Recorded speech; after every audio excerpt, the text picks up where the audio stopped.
ठाणे महानगरपालिकेच्या विविध विषयांवरती आणि प्रश्नांवरती आज महासभा आयोजित करण्यात आलेली होती। या महासभेमध्ये चर्चा आणि प्रश्न उत्तर सत्र पार पडले। यावेळी सर्व नगरसेवक त्याचबरोबर ठाणे महानगरपालिका आयुक्त आणि महापौर देखील उपस्थित होत्या। मात्र यावेळी सर्व मुद्दे सविस्तर मांडण्यात आले असतानाच प्रशासनातर्फे 308 कचरा संकलनाचा मुद्दा तहकूब करत बाकी सर्व प्रश्न मंजूर करण्यात आले। 308 तहकूब झाल्यानंतर भाजप व शिवसेना यांच्यामधील वाद पुन्हा चिघळलेला पाहायला मिळाला असून महासभेमध्ये या ठिकाणी गोंधळ उडालेला होता। यावेळी सर्व शिवसेना नगरसेवकांनी शिवसेना जिंदाबाद अशा घोषणा देत महासभेतून बाहेर पाय घेतला। भाजपा नगरसेवकांनी देखील महासभेच्या सभागृहाबाहेर शिवसेना मुर्दाबाद अशा घोषणा देत आपला निषेध व्यक्त केलाय। दरम्यान यावेळी शिवसेनेतर्फे राष्ट्रगीताचा अवमान करण्यात आला असं यावेळी भाजपाने आरोप केलेला आहे। तर शिवसेनेतर्फे सांगण्यात आले की जर एकत्र काम करता येत नसेल तर महायुतीत राहू नये, विरोधी म्हणून लढा। या संदर्भातील शिवसेना नगरसेवकांनी प्रसारमाध्यमांशी बोलताना आपल्या प्रतिक्रिया देखील दिल्या आहेत।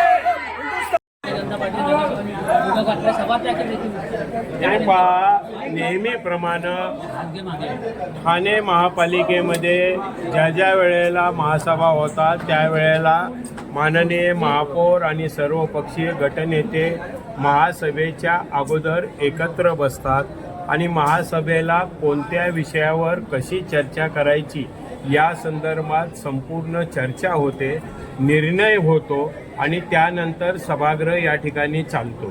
आम्ही स्पष्टपणे येत्या महासभेच्या अगोदर सर्व सन्माननीय गटनेते सर्वपक्षीय गटनेत्यांच्या बरोबर चर्चा केली आणि त्या चर्चेमध्ये एकच लक्षवेधी आली होती। ती एकच लक्षवेधी ती घ्यायची, त्याच्यानंतर सभागृहातला अजेंडा घ्यायचा आणि अजेंडा पूर्ण झाल्यानंतर जरी वेळ संपला असला तरी नंतरच्या दिवशी परंतु प्रश्नोत्तरं पूर्ण घ्यायची।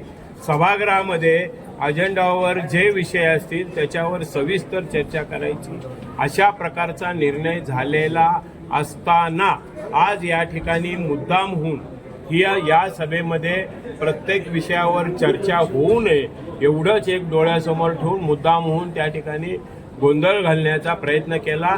त्यामुळे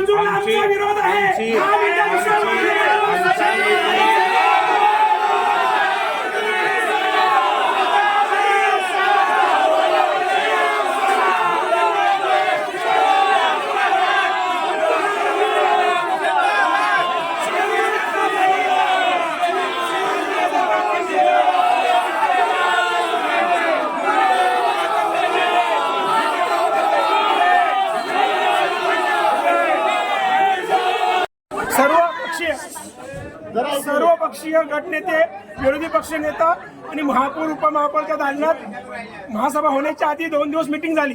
त्या मीटिंगमध्ये लक्षवेधी आणि प्रश्न उत्तरे विषय घेतल्यानंतर यायचं ठरलं होतं। ते न करता त्यांनी पूर्ण लक्षवेधी सुरुवात चालू केली। मग लक्षवेधी घेतल्यानंतर आमच्या सदस्यांना प्रश्न उत्तर जे होते त्यांनी प्रश्न उत्तर घ्या असं म्हटलं। त्यांनी सुरुवातीला ठरवलं लक्षवेधी आणि प्रश्न उत्तरे विषय पत्रिका झाल्यानंतर घ्यायचं, पण त्यांनी ते न घेता लक्षवेधी पहिली घेतली आणि विषय पत्रिका नंतर टाकले त्यांनी प्रश्न उत्तरे आणि विषय पत्रिका घ्या म्हणून। आमचा त्याला कुठलाही विरोध नाही। आमचा विरोध ह्या गोष्टीला आहे की विषय प्रश्न उत्तरे समजा तुम्ही नंतर घेत असाल आणि लक्षवेधी पण नंतर घ्यायचं ठरलं असताना तुम्ही चुकीचं का करताय, ह्या गोष्टीला आमचा विरोध होता। त्या विरोध झाल्यानंतर तरी आम्ही लक्षवेधी चालू दिली। 4 ते 5 तास लक्षवेधी चालली। ते लक्षवेधी चांगली होती। आमच्या सर्व सदस्यांनी त्याच्यावरती भाष्य केलं आणि त्यांच्याशी त्या लक्षवेधीची जी काय खरोखर लक्ष वेधलं आणि ते वेधण्याचं काम आमच्या सर्व सन्मानित सदस्यांनी केलं। त्यानंतर आमच्या सन्मानित सदस्यांचं म्हणणं होतं की जशी गेली 10 वर्षे 20 वर्ष महासभा चालते त्याप्रमाणे प्रश्न उत्तरे पण घ्यावे, पण त्यांनी ते प्रश्न उत्तर न घेता विषय पत्रिका चालू केली। विषय पत्रिका चालू करतेवेळी त्यांनी विषय 5 मिनिटांमध्ये सर्व विषय मंजूर केले। आमचं म्हणणं सभागृहाला किंवा सन्माननीय मित्रपक्ष शिवसेनेला होतं की विषय पत्रिकेवर संपूर्ण सदस्यांना त्यांचे विषय मांडायला चर्चा करायला वेळ द्यावा। हे 10 मिनिटांमध्ये जर 200 300 विषय मंजूर करत असतील असे गेले 3 महासभेमध्ये त्यांनी असंच केलेलं आहे। ह्याला आमचा विरोध आहे आणि विषय मंजूर करणं आणि राष्ट्रगीत घेऊन राष्ट्रगीताचा अपमान करणं त्यामध्ये हे चुकीचं काम त्यांनी केलेलं आहे। राष्ट्रगीताचा अपमानाचा वापर गैरकारभारासाठी करतात। त्यासाठी आम्ही सन्माननीय महापौर आणि आयुक्त साहेब यांना निवेदन देणार आहे। तसंच पोलीस स्टेशनलाही गुन्हा दाखल करण्यासाठी आम्ही जाणार आहोत। मध्ये पुन्हा एकदा भाजपनं गोंधळ घातलेला आहे. डायसनवरून खाली उतरून घोषणाबाजी करण्यात आली. काय सांगते? मला असं वाटतं की महासभेच्या पूर्वी गटमिटिंग ही होते आणि प्रत्येक महिन्यामध्ये ह्या सगळ्या प्रोव्हिजन झाल्यानंतर महासभा ठेवली जाते. पण गेली 3 महिने सातत्याने आम्ही बघतोय की विरोधी पक्ष जेवढा आक्रमक नाही आहे तेवढा BJP युतीत राहून प्रत्येक वेळी गोंधळ घालण्याचा प्रयत्न करतोय.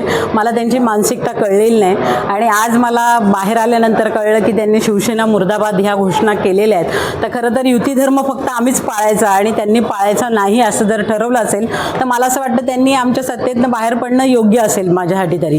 कारण खुर्चीत बसून जर ते आमच्या विरोधात जर बोलत असतील तर हे चुकीचं आहे. कारण गट मिटिंगमध्ये ठरल्यानंतर अशी विरोधी भूमिका ते मांडत असतील तर हे साफ चुकीचं आहे असं मला वाटतं. काही राष्ट्रगीताचा देखील अपमान केला. काही राष्ट्रगीत गेलं सुरू केलं तुम्ही आणि याबद्दल शिवसेना आपले विषय रेटून नेते आणि राष्ट्रगीतामुळे या सगळ्या विषयांना पडदा पडतो. मला असं वाटतं की सभागृहामध्ये सभागृहाचं पावित्र्य पाळण्याची फक्त शिवसेनेने ठेका घेतलेली नाही.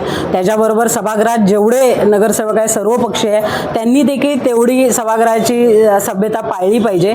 आपल्याला जर विषयपत्रिकेवरती जे विषय आहेत ते जर शांततेने सगळ्यांनी जर केले तर मला असं वाटतं सुरुवात जर तुम्ही केली नाही तर त्याला दुजोरा दुसरा कोणी देणार नाही. आपल्याकडून सुरुवात होते म्हणून प्रत्येक वेळी ह्या 3 महासभा आम्ही बघतोय की ह्या गोंधळातच गेलेल्या आहेत आणि ह्याच्या मागचं कारण फक्त BJP राहिलेली आहे. हे का राहिलेली आहे मला आजपर्यंत कळलेलं नाही. कारण युतीत असताना देखील आपण विरोधी आहोत हे भास नेहमी ते आम्हाला जाणून करून देतात आणि आज तर त्यांनी प्रामुख्याने शिवसेनेच्या विरोधात घोषणाबाजी केली. तर ह्याच्यावरनं दिसून आले की एकीकडे तुम्ही सत्तेत पण राहताय आणि आमच्या विरोधात देखील बोलतायत. तर ही चुकीची पायंडा ते कुठेतरी पाळतायत आणि मला असं वाटतं की राष्ट्रगीताचा अपमान कोणीच केलेला नाही आहे. विषयपत्रिका वाचून झाल्यानंतर प्रश्न उत्तराचा तास जसं त्यांनी गट मिटिंगमध्ये ठरवलं होतं त्याप्रमाणे गट मिटिंगमध्ये झालेल्या वाक्यावरतीच महापौरांनी जसं रुलिंग दिलं होतं त्यानुसार प्रश्न उत्तर हे शेवटी घेण्यात आली होती. पण ती प्रश्न उत्तर पण त्यांनी उत्तरं त्यांच्या वाघबाईंचंच मला असं वाटतं एक प्रश्न होतं आणि त्याला देखील त्यांनी म्हणजे प्रश्नाला काहीच हे केलं नाही आणि त्या गप्प राहिल्या आणि पुढे प्रश्न उत्तरं होऊन दिली नाही. मग शेवटी असंच बसण्यापेक्षा राष्ट्रगीताला सुरुवात झाली. कोणीच राष्ट्रगीताचा अपमान केला नाही. राष्ट्रगीत चालू झाल्यानंतर मला असं वाटतं त्यांनी देखील उठून राष्ट्रगीत बोलले.